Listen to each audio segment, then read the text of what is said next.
Olá, meus irmãos, é um prazer muito grande estar aqui com vocês mais uma vez, podendo refletir sobre a palavra de Deus, observando de que forma essa palavra que é tão rica, ela pode enriquecer mais ainda de nossas vidas.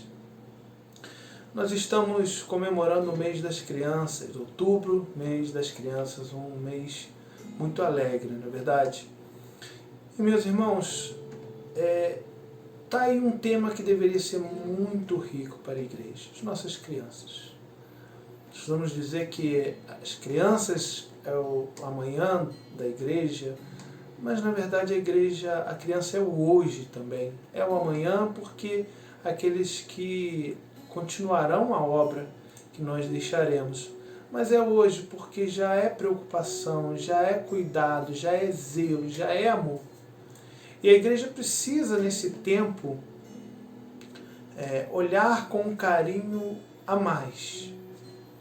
Como igreja, como instituição, naquilo que nós nos programamos, mas como igreja, como um corpo de pessoas composta por famílias, um ajuntamento santo, precisa olhar para as suas crianças, para os nossos filhos, para os nossos netos, para os nossos sobrinhos, nossos primos. As crianças que estão ao nosso redor precisam ser olhadas com um olhar de muita atenção. Este é um tempo em que, muito cedo, alguns pensamentos, algumas influências começam a entrar na vida da criança e nós estamos entrando em um tempo difícil em que coisas que deveriam caber à família decidir para a criança, ou se não decidir, pelo menos deveria instruir, será passada para o Estado, por exemplo, que muitas das vezes tem uma visão contrária, nós que temos uma visão bíblica. Por isso a criança ela merece todo cuidado e todo zelo. E nós estaremos refletindo um pouco sobre isso. Meus irmãos, eu e a Matsumi, nós tivemos nessa segunda-feira num treinamento, foi nos apresentado um projeto chamado Escola com um Propósito. Foi muito interessante. Nós estivemos na Segunda Igreja Batista de Nova Friburgo e ali me fugiu o nome da doutora que estava nos apresentando esse método. Fez ali uma palestra muito interessante. Mas dentro de tudo que ela falou, ela deu ali alguns dados que me deixou muito preocupado.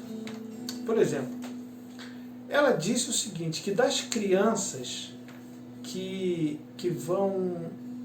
nascem na igreja, que frequentam a igreja, que crescem na igreja, apenas 30% permanece. 70% das crianças, quando crescem, elas saem da igreja. Que coisa triste, irmãos. Eu sabia que não eram poucos, mas não imaginava que eram muitos, que eram tantos assim.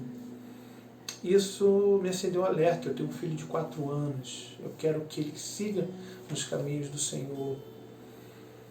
E aí ela contou em contraponto a história dos Ennis. Ennis é um grupo de religiosos nos Estados Unidos. São pessoas protestantes que eles vivem em colônias. E nessas colônias, eles vivem como se vivessem em 1600, em 1700. Não tem energia elétrica, não tem água encanada. Eles usam roupas pretas e brancas, tudo igual. Eles comem o que plantam. Eles não têm carro, por exemplo, andam a cavalo, de carroça. Então chega a ser interessante, porque lá nos Estados Unidos tudo modernizado e eles vivendo daquela forma. E parece, né, uma vida muito enclausurada aparentemente. Mas os Ennis, eles têm um costume, que se eu não me engano, quando chegam aos 18 anos, não sei exatamente a idade, os jovens são liberados para viver a vida. Então ele pode sair, ele vive lá até um tempo determinado, ele pode sair para o mundo. Ele pode fazer o que ele quiser. Pode beber, tudo que ele não tinha feito ali ele pode fazer, ele tem liberdade para fazer.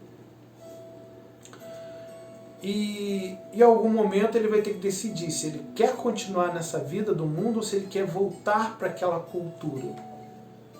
Irmãos, ela me falou que dos jovens, das crianças que são nascidas nessa comunidade, 90%, depois de experimentar as coisas do mundo, voltam para aquela cultura muito mais presa do que a nossa. Isso me fez pensar a esperança. Vamos nos tornar eles? Não. Mas talvez repetir alguns princípios. Eu fiquei pensando, o que eu como pai posso fazer para que o Caleb, que tem 4 anos hoje, ele possa crescer na igreja e permanecer?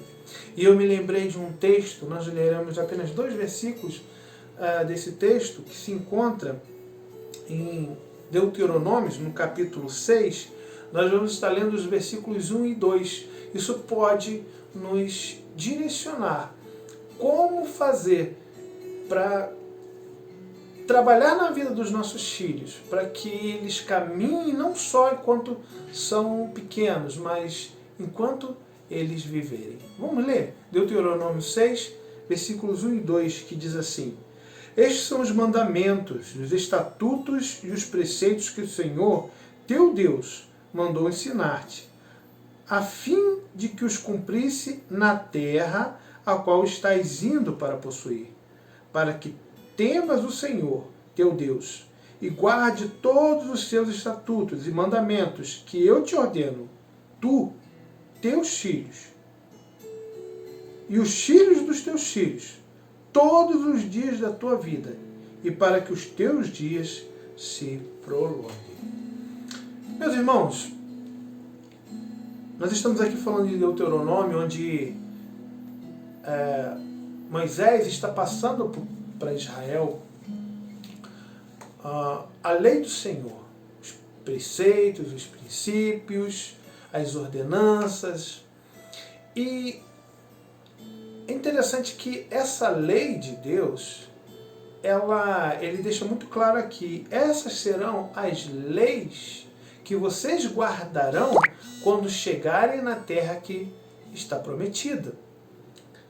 Mas, então vejam, a lei que estava sendo passada para eles, e eles estão no deserto, eles estão no princípio da caminhada, eles estão muito longe, ainda tem 40 anos para chegar na terra prometida. Mas Deus passa aquela lei que é lá da terra em que eles vão habitar, porque aquela eram leis não da onde eles estavam, mas para onde eles iriam.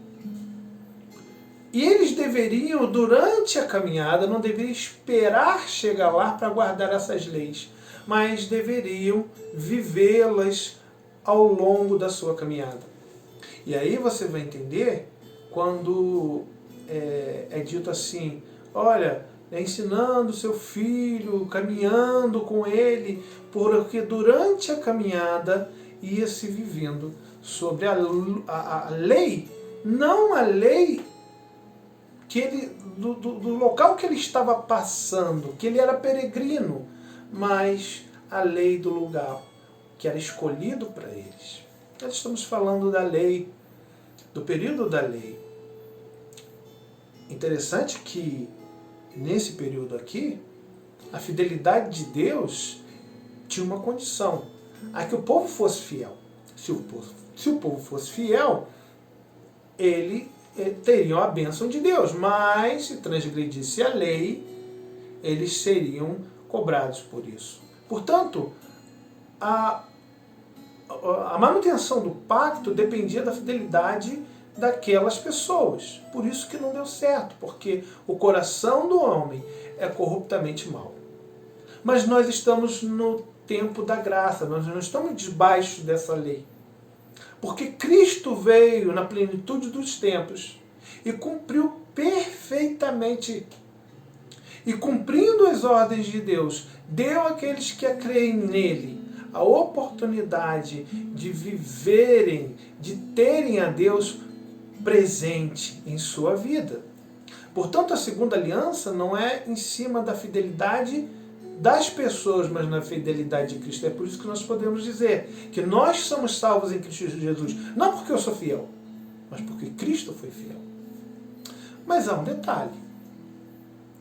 Não é porque nós não estamos no tempo da graça que nós não temos que observar as ordens de Deus. Vejam, porque a lei de Deus revela o caráter de Deus. A lei deveria ser seguida porque a lei estava revelando para aquele povo como é o caráter de Deus. Quando Deus diz ser de santo, porque ele era santo. Quando Deus diz para ser justo, é porque Deus é justo. Então, Deus está compartilhando com aquelas pessoas parte do seu caráter. Quando seguimos a ordem de Cristo, a ordem de Deus, nós estamos compartilhando com Deus o seu caráter. Estamos tomando o seu caráter para nós. E tem uma coisa muito interessante, talvez isso faça muito sentido. Talvez tenha sido isso a resposta, porque ao longo da sua caminhada, por mais que aquele povo eles tivessem caído várias vezes, o seu culto começava na sua casa. Havia ordenanças para dentro de casa. E, de alguma forma, cada casa de cada família era uma extensão do tabernáculo de Deus. Esse era o sentido. E essa era a razão, irmãos. Esse povo caminhou até durante 40 anos, mas muitos anos se passaram após isso, quando veio mais de 2000 anos, um povo que a minoria sabia escrever. E sabe o que aconteceu? Aquele povo conservou dentro de si as ordenanças e os mandamentos de Deus. Por quê? Eles não sabiam ler, não tinham Bíblia, poucos eram os que liam, porque eles se vestiram do mandamento de Deus para a sua vida. Então o filho aprendia com o pai, vendo o pai sendo, não dizendo, mas sendo, fazendo. Cada pessoa, portanto, era um pedaço da lei de Deus. Meu irmão, talvez isso falte nas nossas vidas. Nós estamos no tempo da graça. Cristo veio, cumpriu. Os nossos filhos precisam se chegar a Cristo e conhecer Cristo de uma forma profunda. Meu irmão, minha irmã, eu e você não conseguiremos converter o coração do nosso filho, dos nossos netos, dos nossos sobrinhos. Mas Cristo pode. Mas nós temos uma função. Nós, como educadores, como pais, como líderes da nossa casa, nós temos uma função muito parecida com a de João Batista. A Bíblia vai dizer que João Batista preparou o caminho para a chegada do Senhor. Nós, como pais, preparamos o caminho, nós aplainamos o caminho para que Jesus entre de forma confortável e quase que consecutiva na vida dos nossos filhos. É possível, irmãos. É possível que os nossos filhos, eles cresçam na igreja, eles passem por colégios, por faculdades, sofram todo tipo de influência, conheçam todo tipo de gente, das piores e das melhores. E eles permaneçam fiéis. Mas nós precisamos ser a lei de Deus, a lei da graça. Nós precisamos reproduzir no nosso modo de ser, até que os nossos filhos, olhando para nós, seguindo os nossos passos, andem por caminhos aplainados. Meu irmão, minha irmã, nós precisamos clamar pela graça de Deus, pela misericórdia de Deus, para que em tudo aquilo que nos cabe, nós possamos aplainar esse caminho para os nossos filhos. Dobrar os nossos joelhos. E se eles se perderem, dobramos os nossos joelhos mais ainda. E clamamos a esse Deus de misericórdia. Que Deus nos abençoe como igreja, como pais, como mães, como avós, como tios, como amigos, para sermos usados para ganhar o coração dessas crianças. Porque é possível. Tudo é possível ao que crê. Vamos falar com Deus? Senhor Jesus, obrigado, ó Pai, pela Tua graça, pelo Teu amor e pela Tua misericórdia. Eu venho clamar, Senhor, que através dessa mensagem nós possamos nos sentir incomodados para ser a tua lei. Não só conhecer, mas ser a tua lei. Que o teu caráter seja embutido em nós através da pregação do teu evangelho. Que através de nós, assim como João preparou o caminho para a chegada de Cristo, nós preparemos no coração dos nossos filhos o caminho para que tu venha habitar nas nossas crianças. Eu te entrego todas as crianças da Igreja Batista Memorial e também desse país, Senhor. Toma posse, te pertencem, Senhor Deus. Mas levanta o teu povo como aqueles, ó Deus, que serão um luzeiro na vida dessas crianças. É o que te peço, em nome do seu amado Filho Jesus. Amém. Que Deus abençoe e até a próxima.